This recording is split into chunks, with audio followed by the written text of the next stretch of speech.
welcome to E-Town News, जहां आपको मिलेगा daily dose of Bollywood news, fashion trends, TV and social media से जुड़े हर update. A show which gives you the day's lowdown of all the best happenings in the world of glamour. तो इंतजार किस बात का? Let's take a look at today's headlines. क्यों कटरीना कैफ और विकी कौशल के बीच हुई बहस? सलमान खान को एयरपोर्ट पर एंट्री करने से रोकने वाले CISF ऑफिसर घिरे इन ट्रबल. रणवीर सिंह ने फिर से दिखाया अपना मस्ती वाला अंदाज.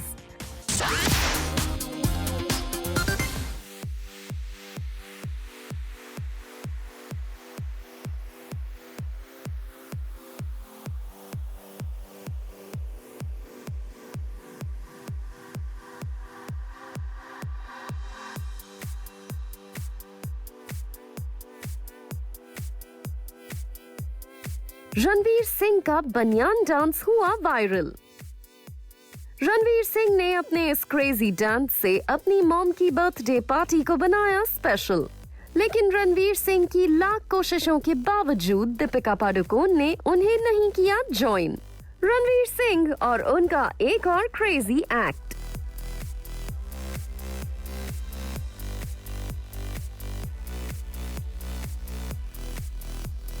रणवीर सिंह जिस पार्टी में भी जाते हैं उसकी जान बन जाते हैं. ऐसे में अपनी मॉम की बर्थडे पार्टी को स्पेशल बनाने से रणवीर सिंह कैसे चूक सकते थे. रणवीर सिंह ने पहले अपनी मॉम के साथ इस पार्टी में जमाया रंग.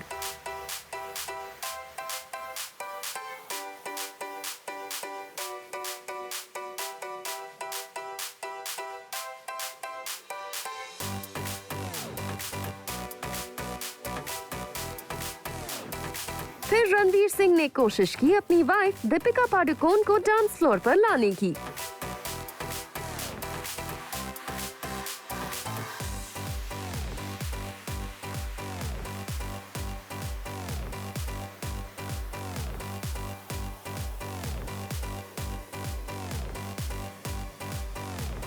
लेकिन आजकल नेटिजन्स की फ्यूरी का शिकार हो रहे रणवीर सिंह को इस बार भी नेटिजन्स ने नहीं बख्शा और जमकर हुई रणवीर सिंह की ट्रोलिंग.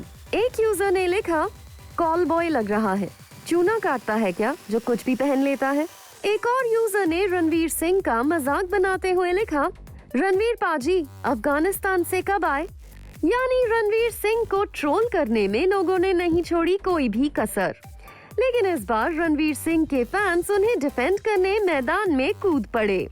एक यूजर ने रणवीर सिंह को सपोर्ट करते हुए लिखा, Ranveer Singh is such a gentleman. इतने हेटर्स इतना ट्रोल करते हैं बट बंदा बिंदास है. Proud of you.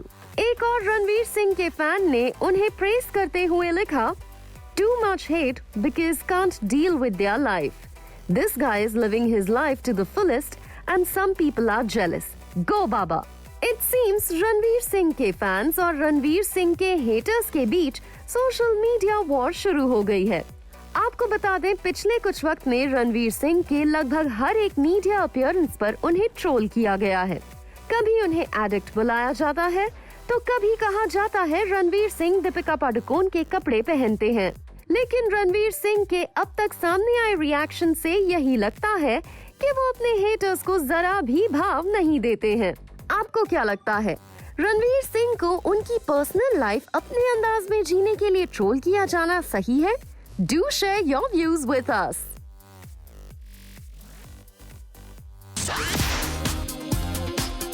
क्या एयरपोर्ट पर कटरीना कैफ के स्माइलिंग फेस के पीछे छिपा था गुस्सा?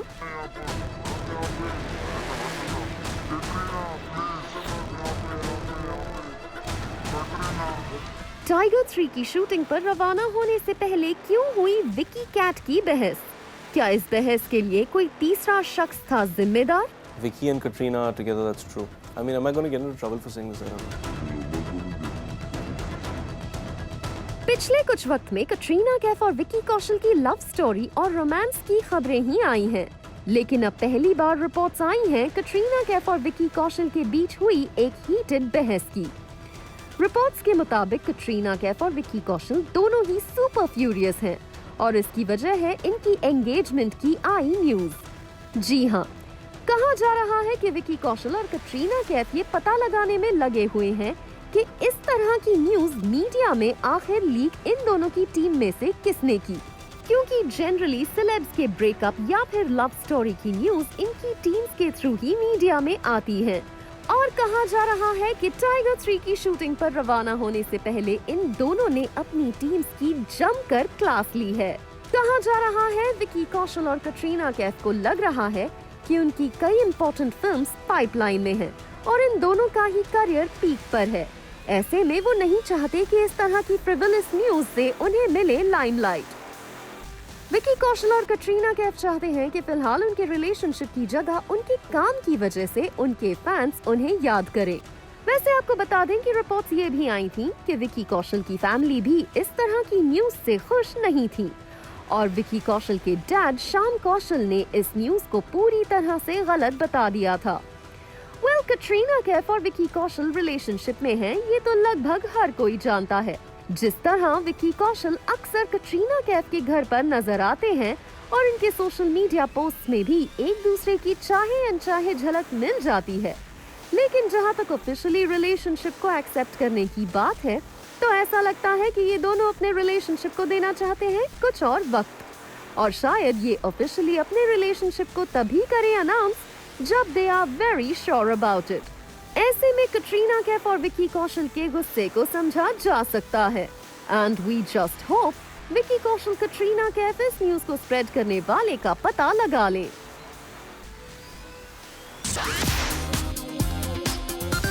एक साथ में इधर सलमान भाई चलो सलमान भाई एक साथ में इधर क्या सलमान खान को एयरपोर्ट पर रोकने की इस सीआईएसएफ ऑफिसर को मिली सजा? सलमान खान को एयरपोर्ट पर रोकने वाले सीआईएसएफ ऑफिसर पर गिरी गाज। इस ऑफिसर के खिलाफ लिया गया डिसिप्लिनरी एक्शन।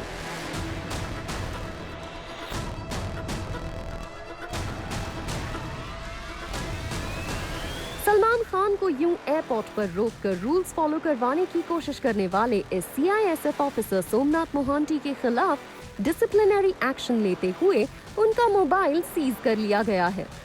इस ऑफिसर पर आरोप लगा है कि उसने सीआईएसएफ के प्रोटोकॉल को तोड़ते हुए मीडिया से बात की है, जो गलत है। एक सीआईएसएफ ऑफिसर ने इस पूरे मामले पर कहा है, The mobile phone of Mohanty has been seized as he interacted with the media and it is a breach of protocol. His mobile phone was seized to ensure he is not able to speak with the media further about the incident. यानी सलमान खान को रोककर duty करने के लिए नहीं, बल्कि CISF के protocol तोड़ने को लेकर इस ऑफिसर को सजा मिली है। लेकिन सोशल मीडिया पर कुछ यूजर्स को लगता है कि इस ऑफिसर को सजा इसलिए मिली है कि उन्होंने सलमान खान को रोका। एक यूजर ने सोशल मीडिया पर लिखा, At CISF headquarters, you have punished the CISF person for doing his job. Shame on you guys. He just did his job by stopping Salman Khan, the so-called Bollywood. At PMO India, at Narendra Modi, the CEO of CISF should be suspended for taking action against the officer who stopped Salman. एक और user ने CISF के action पर message post करते हुए लिखा, Instead of praising him for doing his duty, he is punished. And the one who is accused in Black Buck road rage is roaming free. At Kiran Rijiju, at Rijiju office, at PMO India. Is this is new India? Shame on people who get influenced by self-proclaimed celebrities. वहीं एक user ने तो यहाँ तक claim कर दिया कि इस ऑफिसर को सजा दिलवाने में सलमान खान का हाथ है। इस यूजर ने लिखा, See the level of bhai. The CISF official was doing his duty honestly just because he stopped Salman for mandatory security check, just like they do to public. Instead of getting rewards, bhai gets him into trouble. That's how much freedom he has and government loves to support him. एक और user ने इसी sentiment को support करते हुए लिखा, This is just an excuse as I am pretty sure at being Salman Khan is taking revenge on him. Shame. #boycott Bollywood. यानी साफ है, सोशल मीडिया पर यूजर्स को यही लग रहा है कि सीआईएसएफ ऑफिसर सोमनाथ मोहांती को उनका काम सही से करने की सजा मिली है।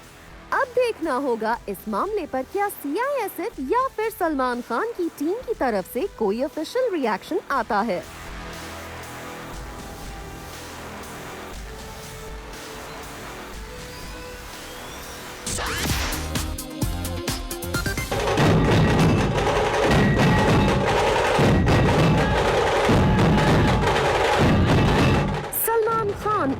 साल गणपति बाप्पा को नहीं करेंगे वेलकम। सलमान खान इस तरह डांस नहीं करेंगे ड्यूरिंग गणपति सेलिब्रेशंस। क्या सलमान खान तोड़ देंगे खान फैमिली के एक सबसे पुराने रिवाज को? सलमान खान और गणपति बाप्पा के बीच आया कौन? सलमान खान की लाइफ में कुछ ऐसी चीजें हैं जो उनके दिल के बहुत करीब हैं, जैसे कि ईद पर अपनी फिल्म रिलीज करना और अपने फैंस के चेहरे पर मुस्कुराहट लाना, अपने बर्थडे पर छुट्टी लेना और फैमिली के साथ टाइम स्पेंड करना, और हर साल गणपति फेस्टिवल को सेलिब्रेट करना और धूमधाम से इस फेस्टिवल को एंजॉय करना।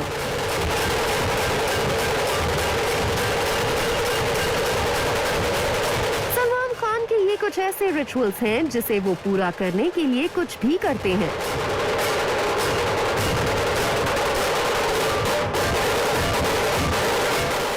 लेकिन इस बार लगता है कि गणपति सेलिब्रेशन के दौरान सलमान खान के फैंस उनके डांस को नहीं देख पाएंगे। दरअसल सलमान खान इस वक्त रशिया में अपनी फिल्म टाइगर 3 की शूटिंग कर रहे हैं। हाल ही में अपनी पूरी टीम के साथ सलमान खान रवाना हुए थे और सोर्सेस का कहना है कि इस बार सलमान खान लगभग 2 महीने तक डिफरेंट फॉरेन लोकेशंस पर शूट करेंगे। ऐसे में बहुत चांसेस हैं कि सितंबर महीने में होने वाले गणपति सेलिब्रेशन से इस साल वो रहें दूर, और हो सकता है कि अर्पिता खान शर्मा और बाकी खान फैमिली के मेंबर्स ही गणपति सेलिब्रेशंस का हिस्सा बने। सलमान खान के इस सेलिब्रेशन में हर साल कई एक्टर्स और एक्ट्रेसेस भी शामिल होते हैं। हुमा कुरैशी से लेकर स्वरा भास्कर, संगीता बिजलानी, कटरीना कैफ कुछ ऐसे सेलेब्स हैं जो जरूर इस सेलिब्रेशन का हिस्सा बनते हैं। इस डेवलपमेंट से जुड़े एक सोर्स का कहना है, since Salman is in a bio bubble and there has already been delay in shooting the film's crucial portion, he may give it a miss.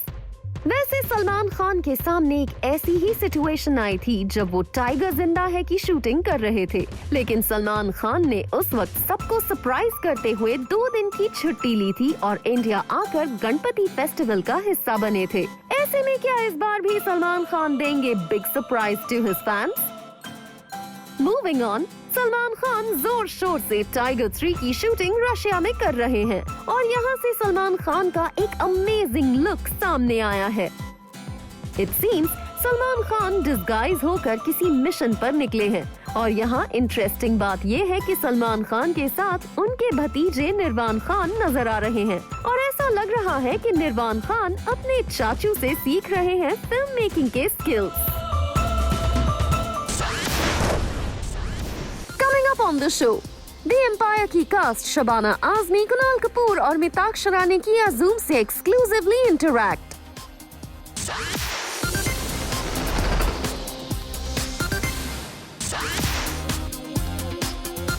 Welcome to Zoom TV. I'm Parul Sharma and I hope you are safe and healthy in these trying times. Today I have with me the legendary Shabana Azmi, the charismatic Kunal Kapoor and the visionary that is Mitakshara Kumar. They have come together to form the epic web show, The Empire. Hello and welcome everyone. Hi. Thank you. Thank you so much. Kunal, you play the role of Babar in The Empire, and as it's been mentioned, this is possibly the biggest web show to come out of India. So headlining a show like this, were you ever in your head about what that means as one of the leads and the kind of pressures and expectations that come with that, or was that not of any concern to you? No, I was just very excited. I mean, I've been part of films where I've had to pay my own air ticket and use my own clothes. So I've, been part of films which are really, really small as well. And just to be, to have a chance to be part of something so humongous, not just in the costumes and the sets and the action, but also in the vision and also in how much drama and how beautiful the story is, was very, very exciting. So it never felt like a situation where I felt pressured or I felt, oh my God, this is such a big responsibility. Right. I just felt incredible joy that I was part of something that I feel is really special. Shabana ji, with the amount of talent and exceptional performances that you've given in your career till now, I would say you are a queen in your own right. So who would you say has been your queen maker in your own personal journey? Circumstances. I think it's really about being at the right place at the right time. And I do not fancy myself as a queen at all. But the fact is that were it not for the writers who wrote the kind of scripts that they did, and the directors who had the faith to sort of move away from what mainstream cinema was offering at that part, I wouldn't be in the place that I am. So I'm ever grateful for that. And, I want to say one thing here, that, film acting is a very collaborative medium. It is dependent on so many things. The actors get away with the acclaim or the brickbats because their face is in front of the camera. But actors know that because there's a whole host of technicians working behind the screen that are enhancing your strengths and trying to put a curtain on your weakness, that you get away with what you do. So I'm just grateful to everybody who gets involved, right from the spot boy, of course, to the director and the producer. And in your personal life, being the stalwart that you are, which we think, you may not think you're a queen, but we really do, who has been a person who has sort of been that sort of support for you in your whole career that has been spanning so many decades? I don't think I would pinpoint it to one particular person, but the people I consider my gurus, one is Shyam Benegal, because I started my career with him, and also Roshan Taneja, my professor of acting at the Film Institute. Kunal, everything that we've seen of you and your character Babar up until now has been at intensity level max. So how much of your character would you take off the set with you at the time? And what has been your biggest learning from Babar, the character? How much should I take off? No, I don't. It's not like I take my work home, honestly. I prepare very hard. I try and do all the homework that I can do before I start shooting. But I don't think I've ever been in a situation where I've taken the character home and been so obsessed with it that I can't think of anything else. No, I've never been that sort of actor. What is the biggest learning? The thing I was talking about earlier as well, the thing that I found most relatable about the character was that despite being an emperor, the character has a lot of self-doubt. And I've never been an emperor. I've never been a king. But, when you're in the movies and, you have a certain persona and people like you for that, there's sometimes a big difference between the externals and the internal. So you could be somebody that is perceived as being successful, but you could still be crippled with self-doubt. And, that's the part that I found most relatable about the character, is that despite the fact that he was an emperor, there were so many moments where he always doubts himself, and he, wonders whether he's worthy of this, or whether he's just got lucky, or whether he really deserves this or somebody else does. So that's something that I found really fascinating, and I found very, very relatable. You could kind of draw a parallel to that in your own personal life. Yeah, I think as artists, I think a lot of us as people that are dependent on sort of public acclaim and public acceptance find ourselves in that situation where, when something doesn't work, or, you get criticism for something, you have moments of great self-doubt. Mitakshara, The Empire is, of course, based on the book Empire of the Mughal by Alex Rutherford. As a director, how much attachment does one feel towards the parts of the book that you have to cut out and leave behind? And now looking back, once you've completed the show, is there any bit that you sort of left out that you wish could have been a part of the show had the situation permitted? Adaptations are very difficult to bring on screen. So you need to be very, very careful and choose exactly what it is that you need. So rather than, I don't think we've missed out anything, because we've taken the journey of the characters. The characters have completed their arcs completely.